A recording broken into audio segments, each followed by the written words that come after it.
Jack for very nice introductions. So, very good morning, everyone, ladies and gentlemen, all the participants of the Great Congress of Aspire Manila 2024, and also all the speakers. I'd like to start our discussion today with the concept or the discussion about how we plan our research in deliverance to the bedside. So that's why the concept of the research is very important. So nowadays, at the moment, not only physicians in the field, but also we establish the concept of physicians as a scientist. Why it's quite happen? Why it's quite important. If we look this one, the triple helix is quite important. We have the universities, hospitals, and research centers. We quite agree that outstanding services will be a good place for us for doing research. And of course, every clinical problem we can bring to the bench, then doing the research, and then bring back to the clinics, and solving the problems. And vice versa as well, we can do the research based on the services. And then the other things also is very important, education and training is quite related with the services and also with the research. And this is the concept of reproductive health. It's quite huge spectrum because it is starting from the womb to tomb. It is reflecting how huge our field of the research, our field of the problem that we can find in the clinic, or even we can find in the laboratory if you are working as a clinical embryologist. Starting from the fertility, early pregnancy, adolescence, adult, until menopause. So, how should we do if you want to start the research? What is the first step in planning the research? Number one, of course, we should find the problem in the clinical practice. What is our problem in the clinical practice?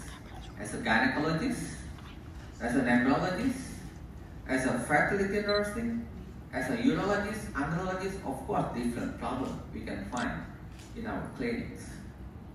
And then the second thing, of course, we should think, well, how big the magnitude of our problem.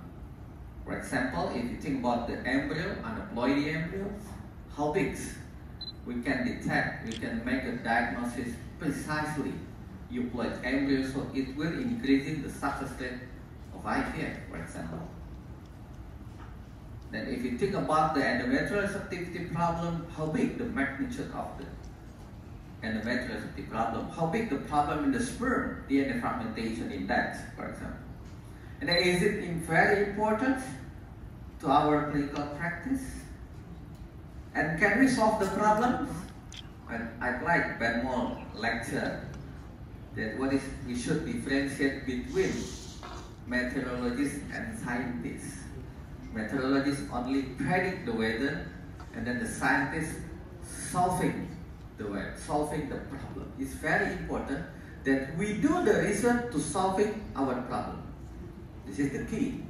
Later Ben will talk a lot about the methodology, how conduct the research, how to analyze the data, and many more.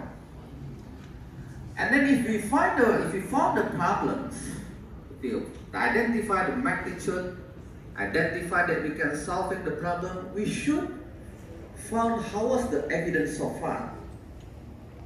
Is it good evidence, many evidence, or lack of evidence? Any possibility for us for making another evidence, improving the evidence, or even breakthrough for solving the problem or novelty? I think this is very important, the first step for us in planning the research. This is, for example, the paper published by Patricio Pasquilla. It was 2002. long time ago, that only 5% of all sites become a baby. Can you imagine? You can.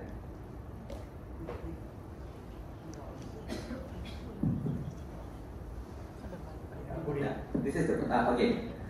This is our problem as well. So we can okay, yeah, 5%. So many problems. How can we identify the good outside? How can we identify the good sperm? How can we identify the good sperm? The good embryo? And the mental receptivity. How can we select the best embryo to be replaced to the womb? I think it's all our problems that we can solve by the research. What is the research questions? We should identify the precise research questions.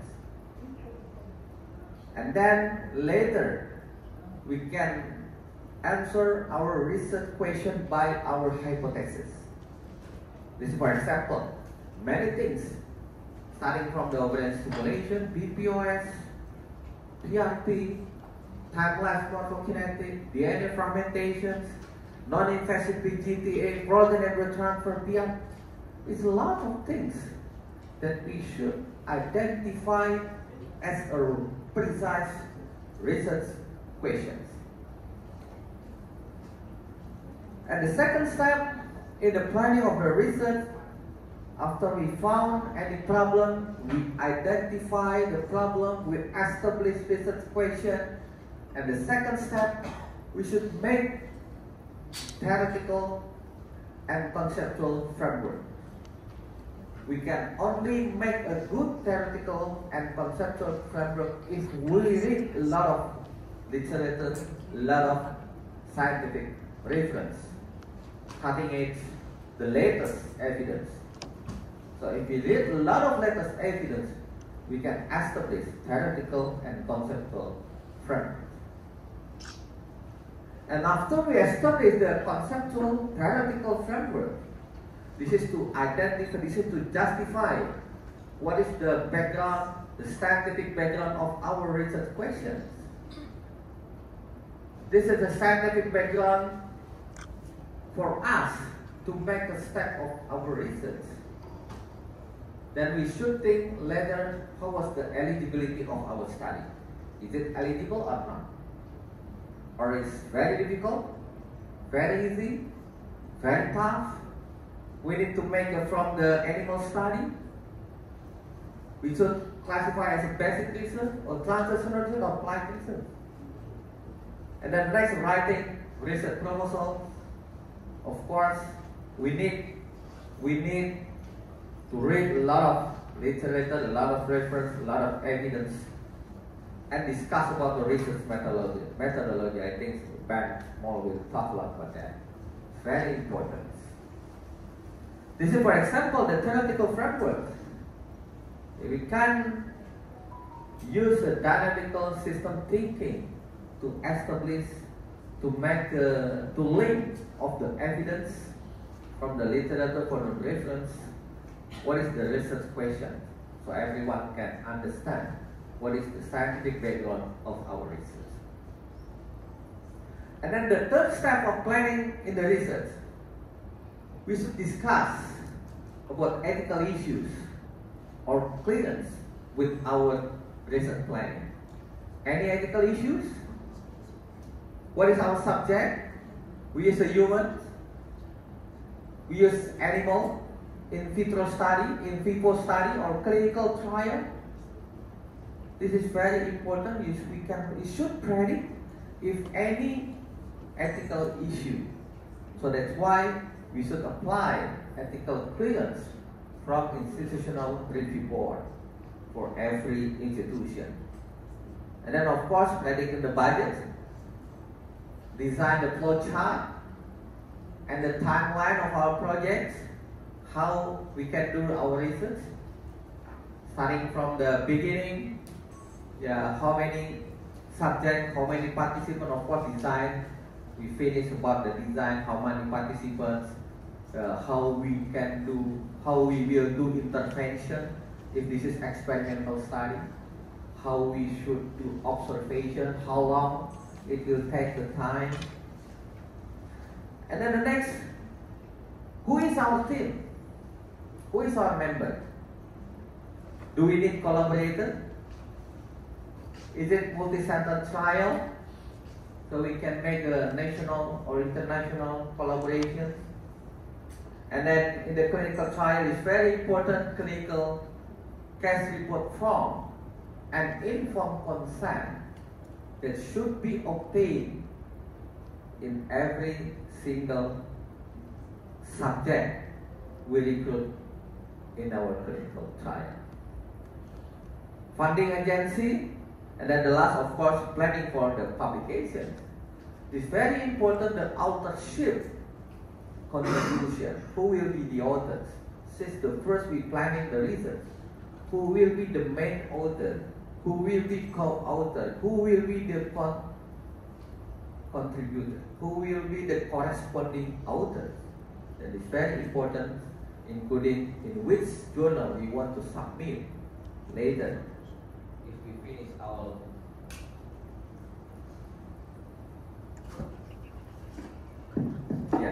I think okay. Yeah, this is for example the case report form. When we did the clinical trial on PCOS patient, this is what we have. Yeah, for example, this is starting from the inclusion criteria, informed consent, then how the subject information, then the last, this is the final one, the signature from the main investigator. It's very important, the case report form.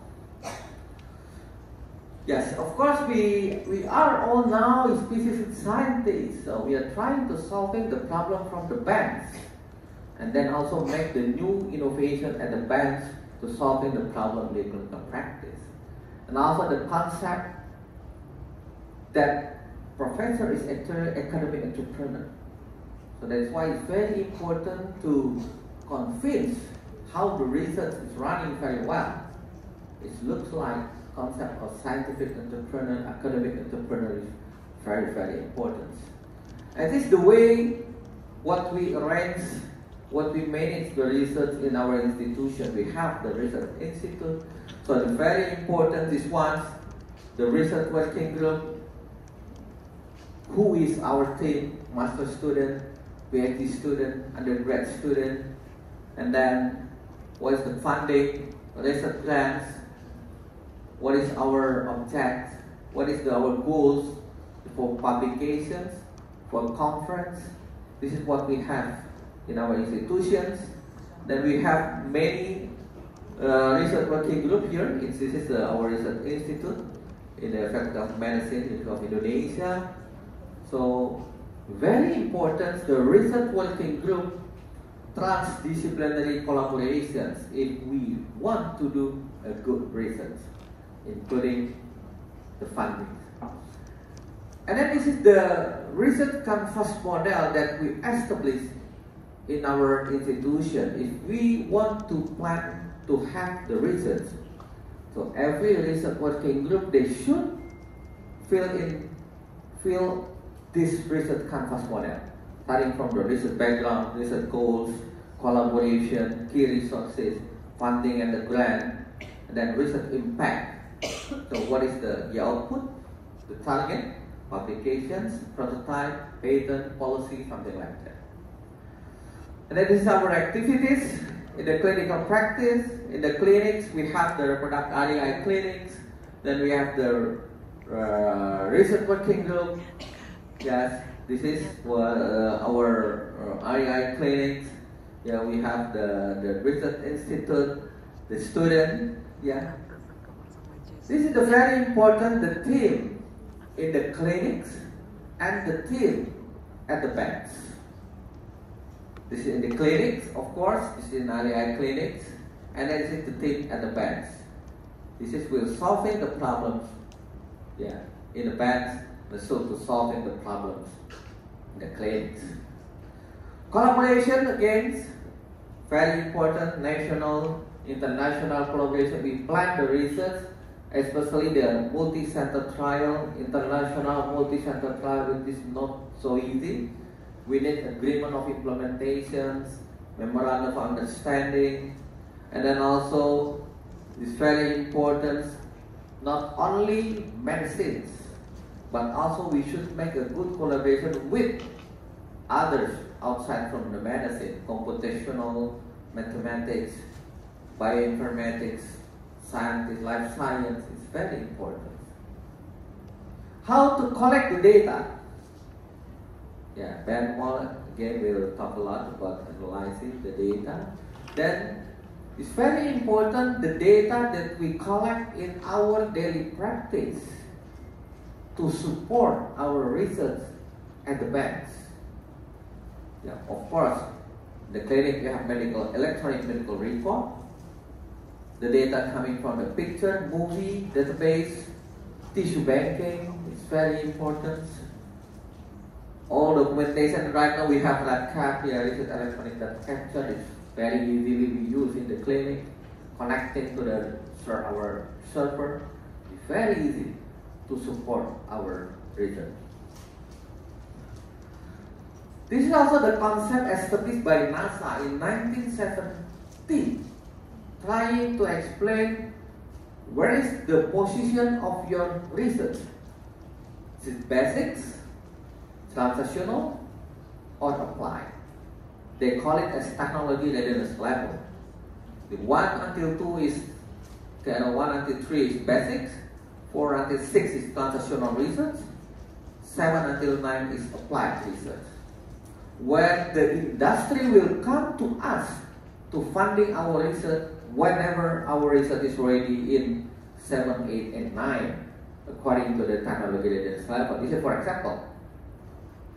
If we talk about the basic research, this one, there are 1 until 3, yeah, basic science, batch, laboratory, and then this transactional research is 4, 5, 6, and then applied research in the bedside, commercialization, yeah.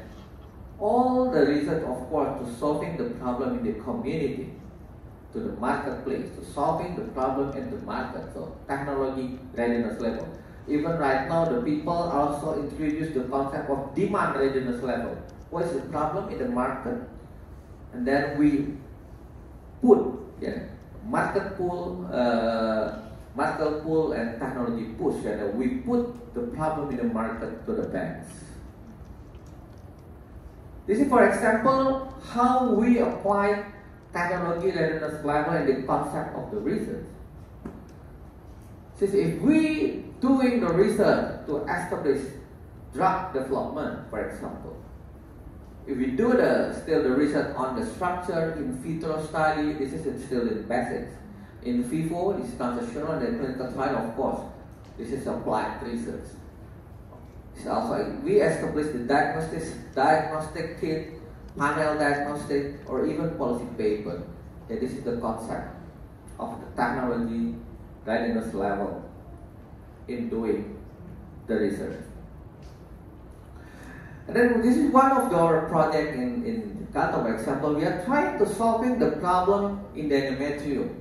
If the patient suffering from endometritis TB, there's a problem with the endometrium. There's a problem with the thickness and the endometrial proliferation. So that's why we are trying to establish the vehicle to introduce the amniotic membrane into uterine cavity. So that's why we establish the womb applicator like this, uterofix, and then we put the amnion on the uterofix, and we do the research to prove our concept before and after. From the basics, we check all the gene expression in the endometrium that related with endometrial receptivity, for example. Then we also measuring in the clinic how was the thickness of endometrium. Then later we check also the outcome when we put the embryos and the pregnancy or not. This is, for example, the translational research. Right now we talk a lot about the big data, also in reproductive medicines. For example, just continuing my slide before, how the data collection is very important, electronic medical record. And now we use AI, artificial intelligence, to analyze the big data. We use machine learning, deep learning to analyze data. And then, just for example, right now with the use of AI, we can solving the problems in the clinics, in the field of reproductive medicine. Also very important, if we talk about not only the evidence, randomized controlled trial, or the meta-analysis, but also very important real-world data, real-world evidence. Yeah, this is very important right now. We should make the research, our research, use our real-world data, using our patients registry, data claim in National Health Insurance. There are many things. Tissue bank, yeah, this is, for example, is very good. European cystic fibrosis patients registry. The patients registry is very important. So we can plan the good research by using patient registry. We can establish patient registry to support our next research planning. So again, it's very important. Of course, the technology is enabler, yeah, and the big data and the digital health. Now people use a lot of wearable device, IoT, in the era of precision medicine. 4P, preventive, predictive, participatory, and personalized. This is, for example, just for example, how we establish the research using the patient's registry in our center. Yeah, we use this is from the patient registry of COVID-19 vaccine among almost 32,000 pregnant women, and then this is also IVF registry in 10 years in Indonesia. Yeah, 70,000 IVF cycles. So I think this is very important. How the real world data can support our research. This is, for example, we can see how the 10 years, yeah, the IVF, and then this is the use of the real world data. The next research grant, the funding, of course, very important. Nationally, internationally, philanthropic, many research agencies, funding agency, Wellcome Trust, Bill Gates, Melinda Gates. So we should think about the sexy issue in our proposal. So the funding body, yeah, funding agency will fund our research. And then this one, of course, the publications is one of the part that our research will be recognized and acknowledged nationally or internationally. So we should publish our research. Publish our research. It's must, because it's the data. It's mandatory for every research activity. This is the potential teamwork. Who is our team? In the teaching hospital, of course, we have undergraduate students. We have many master students, PhD students, specialty training, subspecialty training. This is our team. So in every academic year, we can recruit many new students, enroll many new students. Of course, it's quite depend on the research budget that we have. We can elicit our students to be a part in our team. That is, for example, just our team in Jakarta. Also the international conference. At least we have Aspire, ESRE, ASRM. And we have also other international conference, reproductive PSRM, PLFS, ELVO. Should be the target objective for every research. We plan the research, and then we plan when we want to publish our research, when we want to disseminate our data. And then I think this is the most important things. We should protect the time. We should have protected time for the research. How many hours in a week we allocate the time for the research? Especially for us as clinicians, not so easy, not so easy. busy clinician. We open the clinic every day, daily in the morning or in the evening. What time? How many hours a day? 2 hours, 3 hours? For the research, communicate with our team in the banks, discussion about the result. It's very important, the protected time for the research. Yeah, this one is very important, competencies, commitment, consistent, connection, collaboration, coordination, and then the last C is the credit. C. The last C is very important, credit. You must be credit before others credit for you. The one who are crazy enough to change the world are the ones who do that. Steve Jobs mentioned. And this, for example, the patient registry, the clinical research Malaysia is very important. We can plan a lot of research if we have a very good evidence. And then, I think the last is our effort in our center to establish. We are trying to establish a big data center, and then also this is the research biobank in our research institute, so everyone can storage the data in our big data center. We support them to labeling the data, cataloging the data, and then also we facilitate to analytic the data. Of course, we have the data governance, that the data owner belongs to the scientist, belongs to the patient, belongs to the researcher. There is a big data governance. How the data can be open, can be restricted. Of course, about data security is very important, the protections. Yeah, what we establish in our center is the cloud-based. You see, the data can be public, open, restricted, or even private. So we facilitate if the one who want to make a collaboration in research, the one who want to put the data, the one who want to analyze the data. Yeah, this is, for example, this is open access, public, restricted, the private.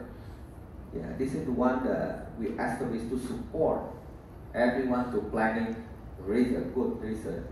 You know, this, for example, there are many things.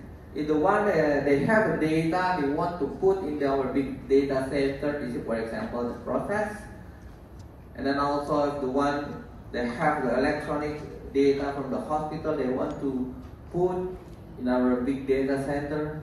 Of if one of the scientists they're looking for the data.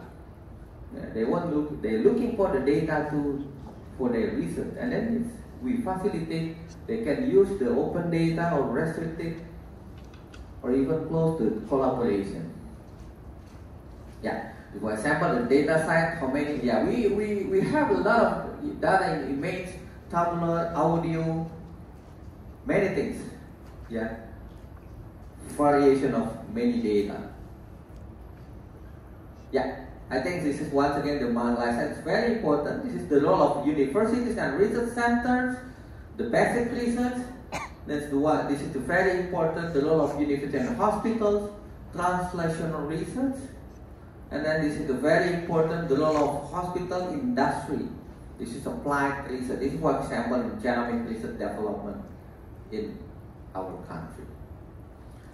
So as a take-home message, there's a very important, there's 3 steps in planning of our research. Number 1 is to find the problems in the clinical practice.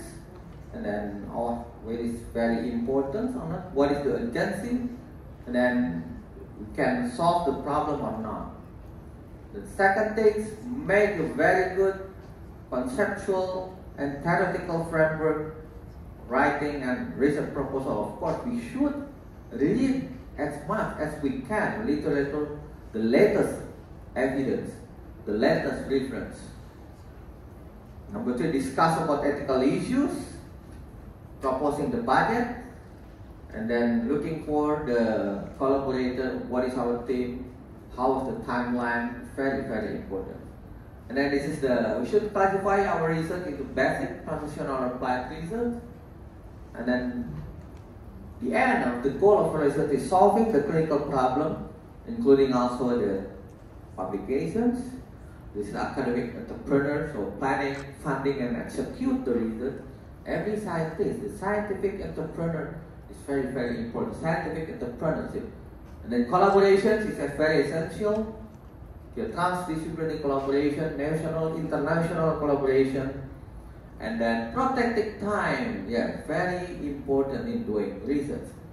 And the last, of course, the data. Yeah, we talk a lot about the big data, real-world data, real-world evidence, will supporting us to make a good research. It's now or never. We should plan our research. Very good. Thank you very much for your kind attention. Thank you, Budi, for your presentation. And you've given us a good 10 minutes for discussion. So this presentation is now discussion. If you wouldn't mind coming to the microphone, giving us your name, telling us where you're from, and then make a question to the speaker.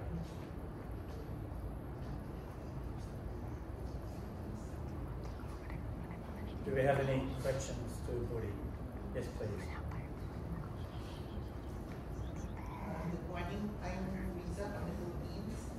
I'm a private practitioner and now I'm going to be part of that academic institution. So is the microphone on? We can't hear you.